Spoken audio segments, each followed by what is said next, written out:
আজ 20শে আগস্ট বুধবার শুরু করছি আজকের বাছাই করা 10টি তাজা খবর। খবরের প্রথমেই দেখে নেব আজকের সংবাদ শিরোনাম। 40 পেরোলে যুব সংগঠনে নয়, এক ব্যক্তি এক পদ চাইছে দল। বারাসতের বৈঠকে বললেন অভিষেক। লক্ষ্য 26-এর ভোট, ফের কলকাতায় পুজো উদ্বোধনে অমিত শাহ। 26,000 চাকরি বাতিলের নির্দেশেই বহাল রাজ্য কমিশনের রিভিউ পিটিশন খারিজ সুপ্রিম কোর্টে। 2 বিজেপি কর্মীর ময়না তদন্তের রিপোর্ট দেখে অবাক হাইকোর্ট, পুরো ঘুরে যাবে তদন্ত।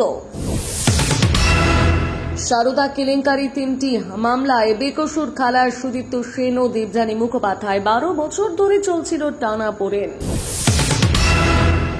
সাগরে আবার তৈরি হল নিম্নচাপ অঞ্চল। দক্ষিণবঙ্গের 9 জেলায় ভারী বৃষ্টিপাতের সম্ভাবনা। কবে থেকে বৃষ্টি হবে জানাবো বিস্তারিত অংশে। প্রায় 8 পাতা সুপারিশ, পরিযায়ী শ্রমিকদের নিয়ে কেন্দ্রকে রিপোর্ট পাঠালেন রাজ্যপাল। বর্ষণ বিপর্যয় মুম্বাইয়ে, মনোরেলে বিভ্রাট। 400 যাত্রী নিয়ে 2 ঘন্টা আটকে রইল ট্রেন। বিদ্যুৎ সংযোগ বিচ্ছিন্ন, কামরায় দম বন্ধ হয়ে যাওয়ার মতন অবস্থা। ভুল বুঝতে পারবে, লজ্জিত হবে, কাদের নিয়ে এমন বার্তা বাংলাদেশের সেনা প্রধানের মুখে। রাশিয়ার থেকে তেল কেনায় ভারতকে শুল্ক শাস্তি, অথচ চীনকে ছাড় কেন? কারণ জানালো আমেরিকা। বিধানসভা নির্বাচনকে পাখির চোখ করে জেলাভিত্তিক বৈঠক করছে তৃণমূল কংগ্রেসের সর্বভারতীয় সাধারণ সম্পাদক অভিষেক বন্দ্যোপাধ্যায়। মঙ্গলবার বারাসতের নেতাদের সঙ্গে বৈঠকে সাফ জানালেন, বয়স 40 পেরোলে যুবক সংগঠনে আর নয়। পাশাপাশি তিনি আরও বলেন, এক ব্যক্তি 2 পদ আঁকড়ে থাকেন, তা চাইছে না দল। এদিনের বৈঠকে প্রবীণ নবীনদের মধ্যে ভারসাম্য বজায় রেখে চলার কথাও বলেন তিনি। মঙ্গলবার কাম্মাক স্ট্রিটের অফিসে বারাসত তমলুকের নেতাদের সঙ্গে বৈঠকে বসেন তৃণমূল কংগ্রেসের সর্বভারতীয় সাধারণ সম্পাদক অভিষেক বন্দ্যোপাধ্যায়। বারাসতের নেতাদের সঙ্গে বৈঠকে শুরুতে জ্যোতিপ্রিয় মল্লিকের শারীরিক অবস্থার খোঁজ নেন তিনি। সুস্থ থাকার কথা বলেন। এরপর বৈঠকে নেতাদের জনসংযোগে জোর দেওয়ার নির্দেশ দেন অভিষেক। গোষ্ঠীদ্বন্দ্ব বরদাস্ত করা হবে না বলে সাফ জানিয়ে দেন তিনি। নবীন ও প্রবীণদের মধ্যে ভারসাম্য বজায় রেখে মানুষের জন্য কাজ করার নির্দেশ দেন। এই বৈঠকে তিনি জানান, 40 পেরোলে আর যুব সংগঠনের দায়িত্বে নয়, সেক্ষেত্রে তাকে মাদার সংগঠনের দায়িত্ব দেওয়া হবে বলেও জানিয়েছেন অভিষেক। এদিন অভিষেক আরও বলেন, লোকসভার ফল অত্যন্ত খারাপ হয়েছে, কিন্তু বিধানসভার সব দিক থেকে বিজেপিকে মোকাবিলা করতে হবে। জনপ্রতিনিধিদের প্রচুর দায়িত্ব রয়েছে।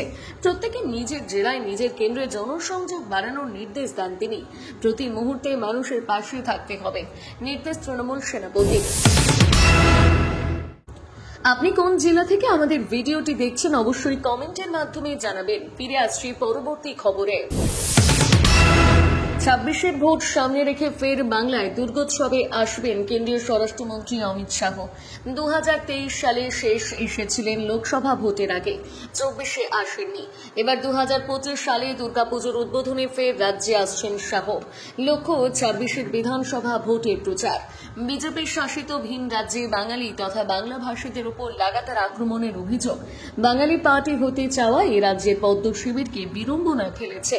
আর তাই বাঙালি আনাকে জড়িয়ে ধরতে এবার ফের জাঁক জমক করে দুর্গোৎসবের আয়োজনে যে বঙ্গ বিজেপি করছে তার আভাস আগেই মিলেছিল। কলমে দলের তরফে আয়োজিত সল্টলেকের ইডেজ সিসিতে দুর্গাপুজোর খুঁটি পুজো হয়েছিল। শাহের আসন্ন সফরের আগে ইতিমধ্যে প্রধানমন্ত্রী নরেন্দ্র মোদীর সাম্প্রতিক রাজ্যের সফরেও তার ভাষণ মা দুর্গা মা কালীর নাম শোনা গিয়েছিল। রাজনৈতিক মহলে তখনই জল্পনা ছড়ায়, তাহলে কি বিজেপি বাঙালির আরাধ্য দেবীদের শরণাপন্ন হতে চলেছে? সেই আবহে এবার শাহ আসছেন দুর্গাপুজোর উদ্বোধনে। বিজেপি সূত্রের খবর, মহালয়ার পরদিন কলকাতার 2টি এবং সল্টলেকে একটি মণ্ডপের ফিতে কাটবেন শাহ। কেন্দ্রীয় স্বরাষ্ট্রমন্ত্রী পুজোর উদ্বোধনের তালিকা উত্তর কলকাতার একটি পুজোর পাশাপাশি সল্টলেকের ইডেজ সিসিতে কলমে বিজেপি আয়োজিত পশ্চিমবঙ্গ সংস্কৃতি মঞ্চের পুজো রয়েছে।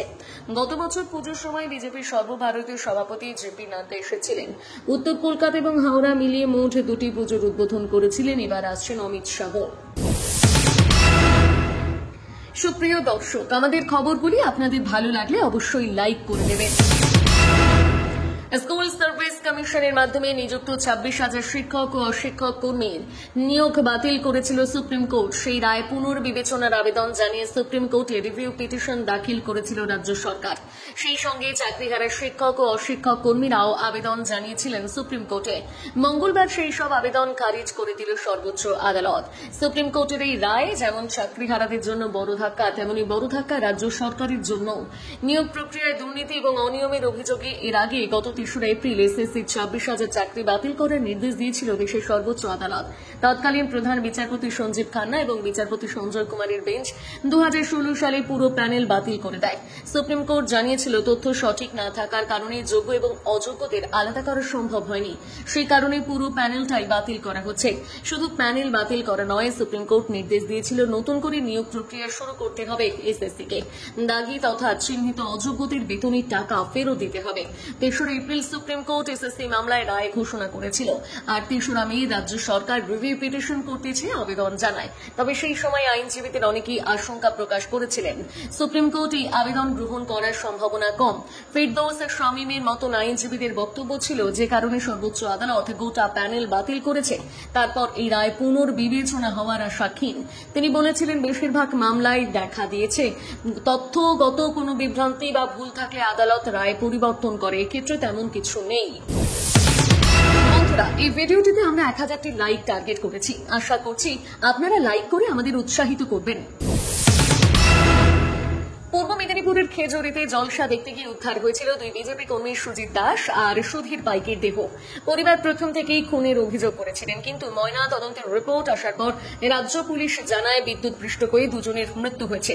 এরপর ফের ময়না তদন্তের আবেদন জানিয়ে কলকাতা হাইকোর্টের দ্বারস্থ হয় মৃতদের পরিবার। দ্বিতীয়বার ময়না তদন্ত হয় এসএসকেএম হাসপাতালে, সেখানে আসে ভিন্ন রিপোর্ট। মঙ্গলবার সেই রিপোর্ট দেখে বিরক্ত হয় হাইকোর্ট। মেদিনীপুর মেডিকেল কলেজের প্রথম রিপোর্টে একরকম এসএসকেএম এর রিপোর্ট আর একরকম কিভাবে, প্রশ্ন তুললেন বিচারপতি তীর্থঙ্কর ঘোষ। তবে কি জেলাগুলোর ক্ষেত্রে ময়না তদন্তের রিপোর্টে পার্থক্য আসছে, প্রশ্ন বিচারপতির। আজ ময়না তদন্তের রিপোর্ট দেখে বিস্ময় প্রকাশ করেন বিচারপতি তীর্থঙ্কর ঘোষ। বলেন, এই মামলা নিয়ে আমি খুব বিরক্ত। প্রথম ময়না তদন্তের রিপোর্ট বিদ্যুৎপৃষ্ট হয়ে মৃত্যুর কথা বলা হয়েছে, এখন দ্বিতীয় রিপোর্টে দেখা যাচ্ছে দেহে আঘাতের চিহ্ন আছে।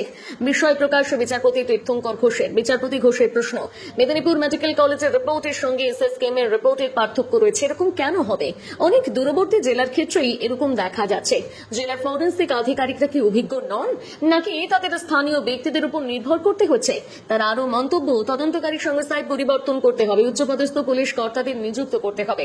বিচারপতি বলেন, আগে আপনারা বিদ্যুৎপৃষ্ট হয়েছে ধরে নিয়ে তদন্ত করছিলেন, এখন তো খুনের ধারায় মামলা হবে, পুরো তদন্তের গতিপথ পরিবর্তন হয়ে গিয়েছে। তো মামলাকারীদের চিকিৎসক এবং তদন্তকারী আধিকারিকের ভূমিকা এখন প্রশ্নের মুখে, প্রয়োজনীয় পদক্ষেপ করতে হবে। উল্লেখ্য, চলতি বছরের জুলাই মাসে পূর্ব মেদিনীপুরের খেজুরিতে ভোররাতে বিজেপি কর্মী সুজিত দাস আর সুধীর পাইকের দেহ মেলে জলসা দেখতে গিয়েছিলেন দুজনে। তারপর এমন মর্মান্তিক পরিণতি, দুজনের পরিবার এই ঘটনায় খুনের অভিযোগ দায়ের করেন। এমনকি এই ঘটনায় বিরোধী দলনেতা শুভেন্দু অধিকারী বন্ধের ডাক দিয়েছিলেন, যদিও সেই সময় রাজ্য পুলিশ জানিয়েছিলেন বিদ্যুৎপৃষ্ট হয়ে দুজনের মৃত্যু হয়েছে। ফের ময়না তদন্তের আবেদন জানিয়ে কলকাতা হাইকোর্টের দ্বারস্থ হয় দুই পরিবার, কিন্তু বিচারপতি তীর্থঙ্কর ঘোষের একক বেঞ্চ সেই আবেদন খারিজ করে দেয়। তবে তিনি ময়না তদন্তকারী চিকিৎসকের বক্তব্য রেকর্ড করার নির্দেশ দেন। দ্বিতীয়বার ময়না তদন্তের আবেদন খারিজের নির্দেশকে চ্যালেঞ্জ করে ডিভিশন বেঞ্চের দ্বারস্থ হয় দুটি পরিবার। এরপর ডিভিশন বেঞ্চ পরিবার দুটির আর্জি মেনে নেয়, পাশাপাশি নির্দেশ দেয় এই মামলা চলবে বিচারপতি ঘোষের একক বেঞ্চে। আজ সেখানেই জমা পড়ে রিপোর্ট। শেষ পর্যন্ত দেখুন ভিডিওটি, আছে আরো বড় বড় গুরুত্বপূর্ণ খবর। সারদা দুর্নীতির 3টি মামলায় বেকসুর খালাস সুদীপ্ত সেন এবং দেবযানী মুখোপাধ্যায়। কোটি কোটি টাকার চিটফান্ড সংক্রান্ত 3টি মামলা থেকে 12 বছর পর মুক্তি পেলেন তারা। ভারতীয় দণ্ডবিধির অনুচ্ছেদ 406, 420 অভিযুক্ত ছিলেন। তবে 3টি মামলায় জামিন পেলেও এখনই জেল থেকে ছাড়া পাচ্ছেন না সারদা কর্তা। 2013 সালে আর্থিক প্রতারণা সংক্রান্ত 3টি মামলায় বেকসুর খালাস পেলেন সুদীপ্ত ও দেবযানী। এই প্রথম কোনো মামলায় একেবারে বেকসুর খালাস হলেন দুজন। মঙ্গলবার কলকাতার ব্যাংকশাল কোর্ট তাদের বেকসুর খালাস করল। এদিন সশরীরে আদালতে হাজিরা দেন সুদীপ্ত এবং দেবযানী। তবে 3টি মামলায় জামিন পেলেও এখনো জেল থেকে ছাড়া পাচ্ছেন না। এই মুহূর্তে প্রেসিডেন্সি জেলে রয়েছেন সুদীপ্ত, দেবযানী রয়েছেন দমদম জেলে। এই 3টি মামলায় শুনানি চলাকালীন প্রায় 15 জন সাক্ষ্য দেন আদালতে। গোড়ায় 50 জন সাক্ষীর কথা বলা হলেও বাকিদের সাক্ষ্যদানে হাজির করানো যায়নি। সে নিয়ে সুদীপ্ত এবং দেবযানীর আইনজীবী আদালতে জানান, একটি মামলাতে অভিযুক্তদের বিরুদ্ধে অপরাধ প্রমাণ করতে পারেননি সরকারি আইনজীবী, আর তাতে সুদীপ্ত এবং দেবযানীকে বেকসুর খালাস করা হলো। 2013 সালে 23 এপ্রিল এই চিটফান্ড মামলাতে জম্মু কাশ্মীরের সোনমার্গ থেকে গ্রেপ্তার হন সুদীপ্ত এবং দেবযানী। সুদীপ্ত এবং দেবযানীর বিরুদ্ধে আরও একাধিক মামলা রয়েছে। বিচার বিভাগীয় হেফাজতে রয়েছেন তারা। সুদীপ্ত এবং দেবযানীর বিরুদ্ধে 250টি মামলা দায়ের হয়েছিল, তবে এখনো পর্যন্ত মামলার নিষ্পত্তি হয়নি। আগামী দিনে এই রায়ের প্রভাব অন্য মামলাগুলোয় পড়তে পারে বলে আশঙ্কা। বঙ্গোপসাগরে নতুন করে নিম্নচাপ অঞ্চল তৈরি হলো। আগামী 24 ঘন্টায় তা নিম্নচাপে ঘনীভূত হতে পারে বলে জানিয়েছে আলিপুর আবহাওয়া দপ্তর। আগামী সপ্তাহে দক্ষিণবঙ্গের অন্তত 9টি জেলায় ভারী বৃষ্টির সম্ভাবনা রয়েছে। তাছাড়া বাকি সব জেলাতে কম বেশি বৃষ্টি চলবে। ওড়িশার উপকূলে ঝোড়ো আবহাওয়ার কারণে মৎস্যজীবীদের জন্য সতর্কতা জারি করা হয়েছে। হাওয়া অফিসে জানিয়েছে, উত্তর অন্ধ্রপ্রদেশ এবং দক্ষিণ ওড়িশা উপকূলের কাছে পশ্চিম মধ্য এবং উত্তর পশ্চিম বঙ্গোপসাগরে একটি ঘূর্ণাবর্ত রয়েছে। তার ফলে রবিবার নতুন করে তৈরি হয়েছে নিম্নচাপ অঞ্চল। এর সংলগ্ন ঘূর্ণাবর্তটি সমুদ্রপৃষ্ঠ থেকে 9.6 কিলোমিটার উপরে রয়েছে। এটি আগামী 24 ঘন্টায় আরও পশ্চিম উত্তর পশ্চিম দিকে এগোবে এবং নিম্নচাপে পরিণত হবে। পরে 19 আগস্ট সকালে তা দক্ষিণ ওড়িশা এবং উত্তর অন্ধ্রপ্রদেশের উপকূলের ওপর দিয়ে যাবে। মৌসুমী অক্ষরেখা বর্তমানে জয়সলমের, উদয়পুর, বিদর্ভ হয়ে পূর্ব বর্ধমান, পূর্ব বঙ্গোপসাগরের ওপর দিয়ে গিয়েছে। নিম্নচাপ অঞ্চলটির ওপর দিয়ে গিয়েছে মৌসুমী অক্ষরেখা। তবে এই নিম্নচাপ অঞ্চলের কোনো সরাসরি প্রভাব পশ্চিমবঙ্গের ওপর পড়বে না, তবে বিক্ষিপ্ত বৃষ্টি চলবে। শুক্রবার থেকে কিছু জেলায় ভারী বৃষ্টির সম্ভাবনা রয়েছে। দক্ষিণবঙ্গে 24 পরগনা, পূর্ব বর্ধমান, মুর্শিদাবাদ এবং নদিয়ায় শুক্রবার ভারী বৃষ্টি হতে পারে। শনিবার এবং রবিবারের জন্য এই পূর্বাভাস রয়েছে 2 মেদিনীপুর, ঝাড়গ্রাম, বাঁকুড়াতেও। সপ্তাহান্তে ভারী বর্ষণ হবে উত্তর এবং দক্ষিণ 24 পরগনায়। পশ্চিম মধ্য এবং উত্তর পশ্চিম বঙ্গোপসাগরে ঘন্টায় 25 থেকে 45 কিলোমিটার বেগে ঝোড়ো হাওয়া বইতে পারে। ফলে সোমবার থেকে বুধবার পর্যন্ত ওড়িশার দক্ষিণ উপকূলে সতর্কতা জারি করা হয়েছে। এই সময় মৎস্যজীবীদের সমুদ্রে যেতে নিষেধ করা হয়েছে। ভিন রাজ্যে কাজে যাওয়া বাংলার পরিযায়ী শ্রমিকদের নিয়ে সুর চড়িয়েই চলেছেন মুখ্যমন্ত্রী মমতা বন্দ্যোপাধ্যায়। রাজনৈতিক মহলে উঠেছে ঝড়। আসন্ন বিধানসভা নির্বাচনে ইস্যু যে বড় ছাপ রাখতে চলেছে তা একথায় মেনে নিচ্ছে রাজনৈতিক বিশ্লেষকদের একটা বড় অংশ। বাংলার পরিযায়ী শ্রমিকরা ভিন রাজ্য থেকে ফিরে এলে তাদের পাশে দাঁড়ানোর কথা বলছে সরকার। চালু হচ্ছে শ্রমশ্রী। এই আবহে এবার পরিযায়ী শ্রমিকদের নিয়ে কেন্দ্রীয় সরকারকে রিপোর্ট পাঠালেন রাজ্যপাল সিবি আনন্দ বোস। সোজা কথায় মুখ্যমন্ত্রী মমতা বন্দ্যোপাধ্যায় যখন ভিন রাজ্যে পরিযায়ী শ্রমিকদের উপর অত্যাচার নিয়ে সরব তাদের ফিরে আসার কথা বলছেন, তখন কেন এখানকার মানুষ পরিযায়ী শ্রমিক হিসেবে বাইরের রাজ্যে কাজে যাচ্ছেন তা নিয়ে মুখ খুললেন রাজ্যপাল সিবি আনন্দ বোস। এই রাজ্যে কাজ না থাকা এবং কম মজুরি, কোনো সামাজিক সুরক্ষা না থাকার কথা জানিয়ে কেন্দ্রীয় সরকার প্রধানমন্ত্রী এবং রাষ্ট্রপতিকে চিঠি করবে। প্রবল বর্ষণে বিপর্যস্ত মুম্বাইয়ে এবার বিভ্রাট মনোরেলে। মঙ্গলবার সন্ধ্যায় বিদ্যুৎ বিপর্যয়ে প্রায় 2 ঘন্টা আটকে রইল মনোরেল। সেই সময় ওই ট্রেনে অন্তত 400 জন যাত্রী ছিলেন বলে জানা গিয়েছে। মনোরেলে পরিষেবা চলে মাটির অনেকটা উপর দিয়ে। মাঝপথে হঠাৎ করেই থেমে যাওয়ায় যাত্রীদের মধ্যে প্রবল আতঙ্ক ছড়িয়ে পড়ে। দমকলের উদ্ধারকারী দল যান্ত্রিক সিঁড়ি ব্যবহার করে যাত্রীদের উদ্ধারের কাজ শুরু করে। মহারাষ্ট্রের মুখ্যমন্ত্রী দেবেন্দ্র ফডনবিস বলেন, আতঙ্কিত হবেন না, সকলকে নিরাপদে উদ্ধার করা হবে। মহারাষ্ট্রের উপমুখ্যমন্ত্রী একনাথ শিন্ডে জানিয়েছেন, হারবার লাইন ট্রেন পরিষেবা প্রবল বর্ষণে বন্ধ থাকায় বহু যাত্রী মনোরেলে চড়েন। অতিরিক্ত যাত্রীর সংখ্যার কারণে মনোরেল একদিকে কিছুটা হেলে পড়ে। তার উপর বিদ্যুৎ বিভ্রাটের কারণে পরিস্থিতি আরো জটিল হয়ে পড়ে। সন্ধে 6:15 নাগাদ মনোরেল আটকে পড়ে চেম্বুর এবং ভক্তি পার্ক স্টেশনের মধ্যবর্তী এলাকায়। আতঙ্কিত যাত্রীরা কেউ কেউ জানলা ভেঙে বাইরে বেরিয়ে আসার চেষ্টা করেন বলে দাবি। বিদ্যুৎ বিভ্রাটের কারণে বাতানুকূল ব্যবস্থা বন্ধ হয়ে যায়। অনেকে অসুস্থ বোধ করতে থাকেন। পরে দমকলের কয়েকটি ক্রেন এবং ল্যাডারের সাহায্যে যাত্রীদের নিচে নামিয়ে আনা হয়। বাংলাদেশের ঢাকার অফিসার্স অ্যাড্রেস অনুষ্ঠানে মঙ্গলবার একাধিক বক্তব্য রাখেন বাংলাদেশের সেনাপ্রধান। বিভিন্ন ইস্যুতে তিনি বক্তব্য রাখার মাঝে বাংলাদেশের সেনাপ্রধান ওয়াকারুজ্জামানের বক্তব্যে উঠে আসে বাংলাদেশের সেনাবাহিনীর প্রতি কটাক্ষের বিষয়, আর তা নিয়ে সেনাবাহিনীর অবস্থান স্পষ্ট করেন তিনি। বাংলাদেশের সংবাদ মাধ্যম প্রথম আলোর প্রতিবেদনে প্রকাশিত এক খবরে বাংলাদেশের সেনা প্রধানের বক্তব্যের নানান দিক তুলে ধরা হয়। সেখানে জানানো হয়, বাংলাদেশের সেনাবাহিনী সম্পর্কে যে নানান কটূক্তি ভেসে আসে তা নিয়ে বাংলাদেশের জেনারেল ওয়াকার কি বলেছেন। রিপোর্টে বলা হয়েছে, ওয়াকার বলেন, এসব গালিগালাজ শুনে অখুশি হওয়ার কিছু নেই। যারা এসব করছে তারা আমাদের সন্তানের বয়সী।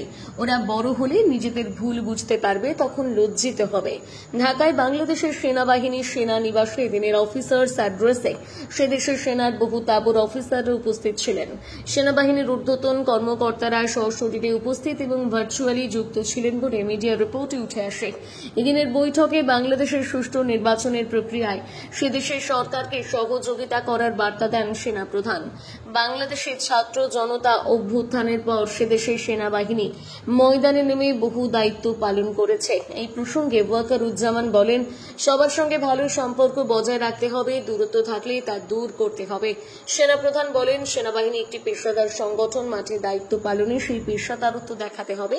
তার সাফ বার্তা, কোনোভাবেই প্রতিশোধমূলক কাজে বাংলাদেশের সেনাবাহিনীকে জড়ানো যাবে না। রাশিয়া থেকে তেল কেনার জেরে ভারতকে শুল্ক শাস্তি, অথচ চীনের বেলায় কেন শোন নরম আমেরিকার, সেই নিয়ে এবারে মুখ খুললেন আমেরিকার ট্রেজারি সেক্রেটারি স্কট বেসেল্ট। তার দাবি, রাশিয়া এবং ইউক্রেনের যুদ্ধের আগে যে পরিমাণ তেল আমদানি করেছিল চীন, তার সঙ্গে যুদ্ধের পরের পরিস্থিতির তেমন হেরফের ঘটেনি, কিন্তু যুদ্ধ পরিস্থিতিতে ভারত মুনাফা লুটছে বলে দাবি করেছেন তিনি। রাশিয়া থেকে তেল কেনার জন্য 2 দফায় ভারতের উপর 50% শুল্ক চাপিয়েছে আমেরিকার প্রেসিডেন্ট ডোনাল্ড ট্রাম্প। ভারতকে তেল বিক্রির টাকাতেই রাশিয়া এখন ইউক্রেনের বিরুদ্ধে যুদ্ধ চালিয়ে যাচ্ছে বলে দাবি তার। ট্রাম্পের দাবি, নিষেধাজ্ঞা এড়িয়ে রাশিয়ার থেকে তেল কিনে ভারতে আসলে যুদ্ধে মদত যোগাচ্ছে, কিন্তু রাশিয়ার তেলের আর এক ক্রেতা চীনকে নিয়ে শোন নরম ট্রাম্পের, বরং বাণিজ্য চুক্তি নিয়ে কথাবার্তা চলছে দুই দেশের মধ্যে। আজকের নতুন খবর শেষ হলো, ধন্যবাদ। আরো ভালো ভালো খবর দেখতে সাবস্ক্রাইব করুন বাংলা হান্টের ইউটিউব চ্যানেল। বাংলা হান্টের আরো খবর দেখতে নজর রাখুন। বাংলা খবর মানেই বাংলা হান্ট।